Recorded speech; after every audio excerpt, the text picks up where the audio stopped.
tetap sehat dan bisa kembali lagi sama teman-teman juga. Nah, mungkin sebelum kita masuk ke dalam pembelajaran, kita baiknya berdoa dulu menurut keyakinan masing-masing ya. Jadi silakan berdoa menurut keyakinan masing-masing, berdoa dimulai.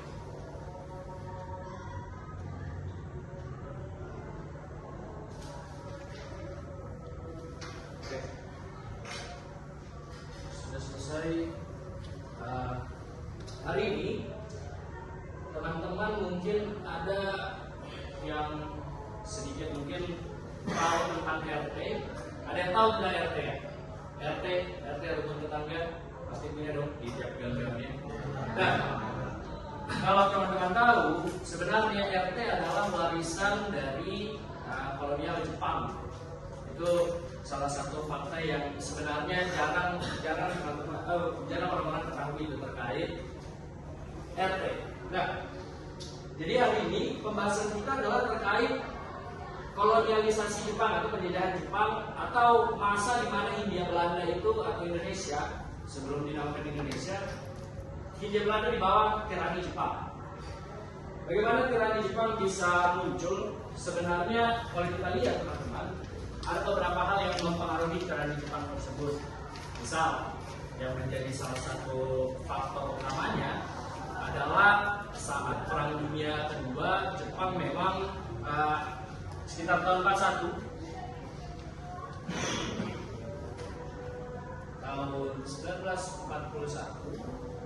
Jepang itu sempat diblokir jalur minyaknya sama Amerika.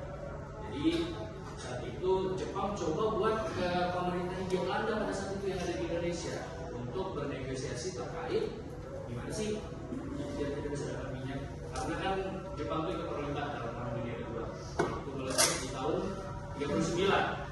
Nah, singkat cerita negosiasi itu gagal sampai akhirnya Jepang memutuskan untuk coba buat menguasai aja sekalian. Tapi menariknya, yang menjadi hal yang menarik dalam kolonialisasi Jepang secara taktiknya cukup menarik gitu. Untuk saat itu Hindia Belanda yang menjadi pusat daripada negaranya, Jawa itu adalah sebuah hal yang sangat krusial bagi orang-orang yang ingin menguasai Nusantara pada saat itu. Maka kenapa tidak langsung ke Pulau Jawa pada saat itu? Tahun 43 akhirnya Jepang memulai 1943 akhirnya Jepang memulai untuk datang ke Nusantara pada saat itu. Kenapa dia langsung ke Jawa? Oh, ternyata taktiknya cukup brilian karena yang diincarnya adalah minyak pada saat itu. Maka yang didatangi pertama, karena posisinya Jepang itu begini, teman-teman. Jepang itu ada di daerah sini. Nah, ini katakanlah ini Jepang dan di sini Indonesia. Di sini adalah Indonesia. Nah, datangnya Jepang itu bukan langsung ke Pulau Jawa, langsung ke titik krusialnya, melainkan melalui Tarakan pada saat itu. Dan juga Tarakan sudah mulai dihancurkan juga pada saat itu, dikuasai minyaknya, bahkan Belanda pun sempat untuk membakar jaringan minyaknya itu karena lebih baik daripada dikuasai Jepang, lebih baik bakar aja. Nah, mulailah muncul invasinya mulai melebar ke daerah Balikpapan. Ada yang daerah Balikpapan dari sini? Siapa namanya? Ade, Pak. Ya, Ade. Ada nggak kira-kira peninggalan Jepang di daerah Balikpapan? Setahu kamu aja? Kurang tahu saya, Pak. Kurang tahu ya? Iya. Dengan saya ini ada meriam Jepang ya. Nah, itu adalah salah satu bukti bahwa Jepang sempat datang ke daerah Balikpapan pada saat itu karena untuk menguasai minyak juga pada akhirnya. Nah, di sini Jepang masuk ke Indonesia pada tahun 42 setelah Belanda mengalami kekalahan dalam Perang Dunia II. Pada awal kedatangannya, Jepang membawa slogan Saudara Tua untuk menarik simpati rakyat Indonesia. Nah, kenapa pada akhirnya Jepang membawa slogan Saudara Tua? Kira-kira kenapa? Ada yang mau berpendapat? Ya, siapa? Nippon Pelindung Asia. Ya, benar. Ada lagi yang mau coba beri pendapat? Karena sama-sama bangsa Asia. Ada lagi? Oke, saya pikir itu sudah dua jawaban yang cukup. Yang pertama adalah Nippon apa tadi dalam? Nippon Pelindung Asia. Nippon Pelindung Asia dan sama-sama bangsa Asia. Sebenarnya apa yang dikatakan sama Dayat dan juga Galang adalah sebuah hal yang benar tuh, bahwa Jepang memang membawa hal itu ke dalam maksud daripada saudara tua tersebut. Nah, ada kaitannya dengan Belanda akhirnya merasa bahwa gimana ya, Indonesia itu merasa bebas dari Belanda karena bertahun-tahun Belanda itu Indonesia, orang-orang Indonesia merasa bahwa dibelenggu sama orang-orang Belanda, orang-orang Barat pada saat itu. Dan sebenarnya orang-orang di Asia, negara-negara yang ada di Asia itu ada beberapa yang meminta bantuan juga, mengharap juga kepada Jepang untuk dibebaskan dari kolonialisasi Barat. Contohnya ada Vietnam, ada Filipina. Saya lupa nama tokohnya, cuman negara itu adalah salah satu yang coba buat mengharapkan Jepang membebaskan dari kolonialisasi Barat. Kurang lebih begitu. Pada akhirnya Jepang datang dengan propaganda, saudara tua, saya ini saudara kalian. Ayo kita sama-sama merdeka. Kita bisa jadi satu rumpun nih. Kalian kita janjikan kemerdekaan dan sebagainya. Kita bebaskan dari Belanda. Kenapa Belanda akhirnya gampang sekali untuk menyerah? Belanda akhirnya setelah bertahun-tahun ada di tanah Indonesia, tanah Nusantara, pada akhirnya kenapa bisa segampang itu untuk dikalahkan? Ada yang mau berpendapat? Silakan, bebas saja. Atsal, Vivi, Nadia, Daniel.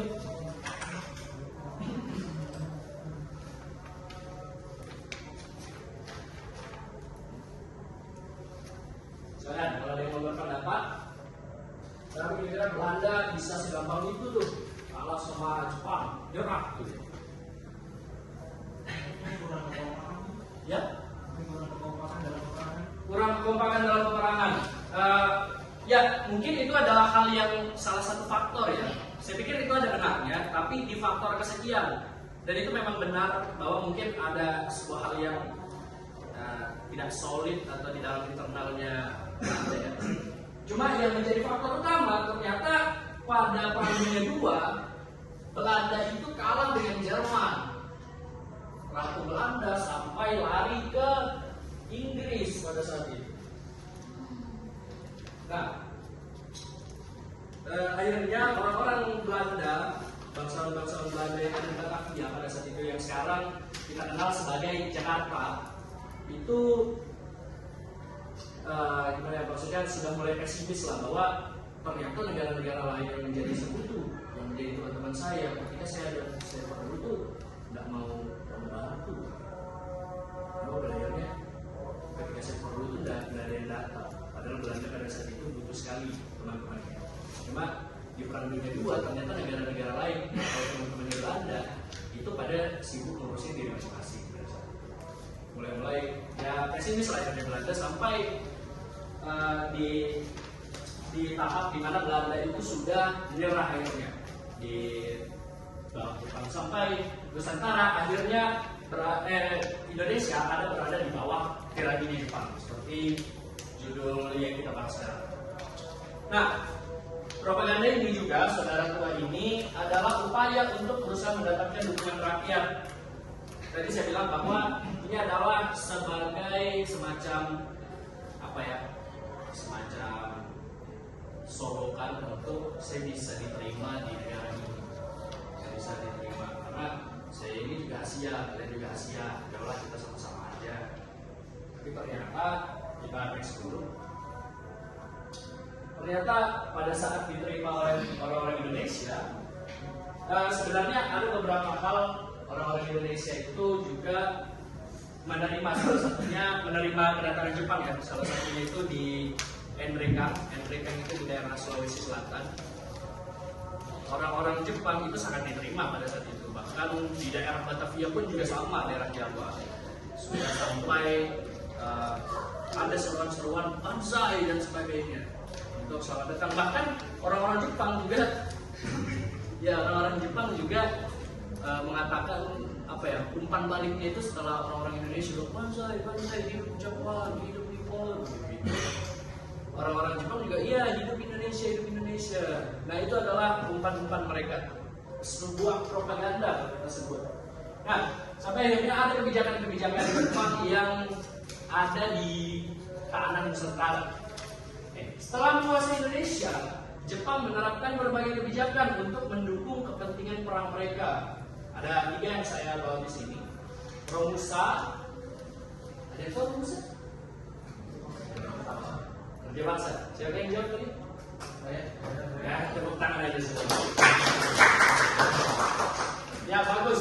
Saya pikir teman-teman sudah mulai paham terkait kesejahteraan nasional ya. Romusa itu salah satu hal yang paling banyak dibahas karena kerja paksa itu betul-betul ironi ya bagi sejarah kita sendiri. Lalu ada propaganda yang tadi kita bahas juga terkait bagaimana propaganda Jepang atau umpan-umpan propaganda itu semacam gimana ya? Kalau saya sebut itu semacam tipu muslihat. Saya perlu sesuatu maka saya kasihkan, tapi semuanya tidak nyata. Iya. Hanya fata morgana pada akhirnya. Dan memang itu ternyata ada hal yang diharapkan lah daripada umpan tersebut. Ternyata kita pada saat itu juga termakan oleh umpannya. Kalau ada organisasi yang lain yang dibentuk oleh Jepang, salah satunya adalah Seinendan dan Fujinkai.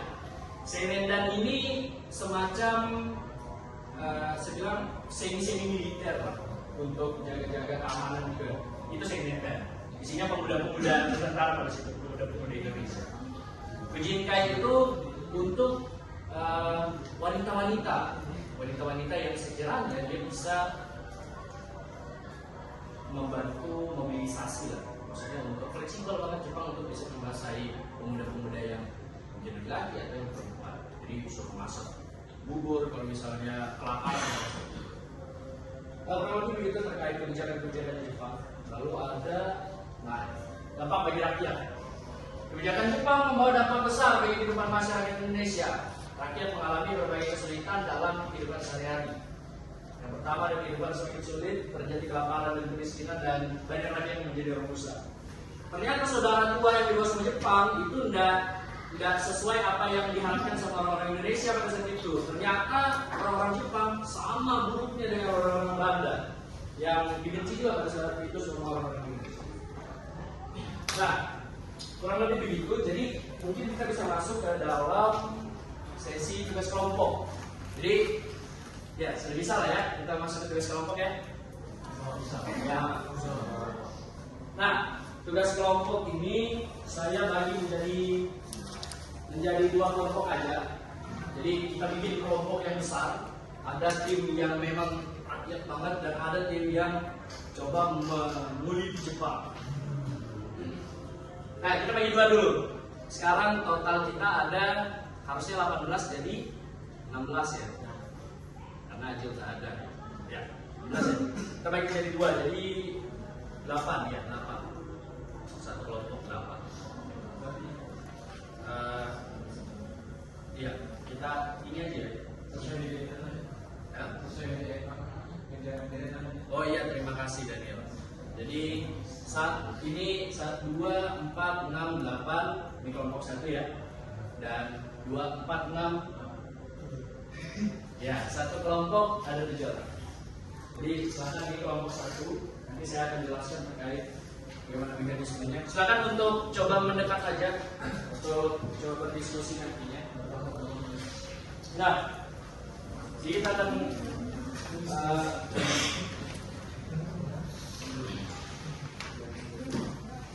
silakan untuk coba ngatur strateginya dulu.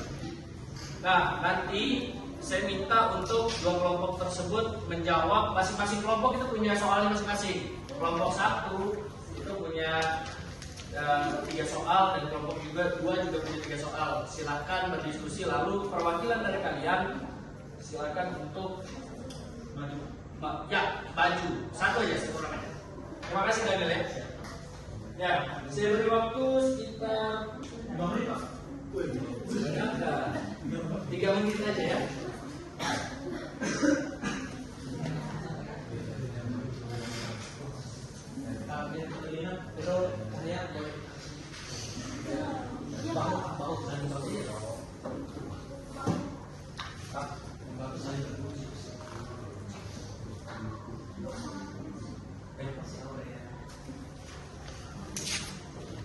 Jadi silakan, ini 3 soalnya. Silakan diskusi, nggak apa-apa kalau mau bisa pindah tempat atau asal misalnya mau gabung ke sana, Nadia mau gabung ke senternya, silakan.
Berikan waktu 1 menit tambahan ya, karena teman-teman baru mulai diskusi.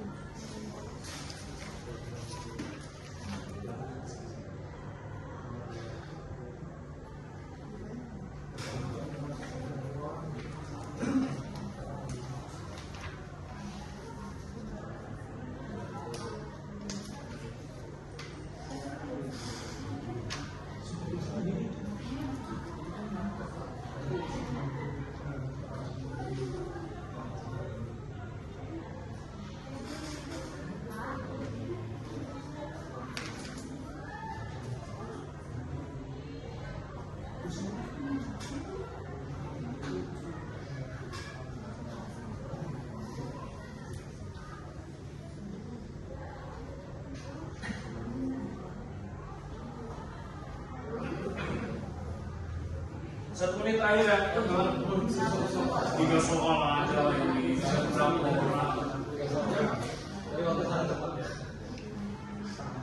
Begitu tugas, dibagi tugas saya.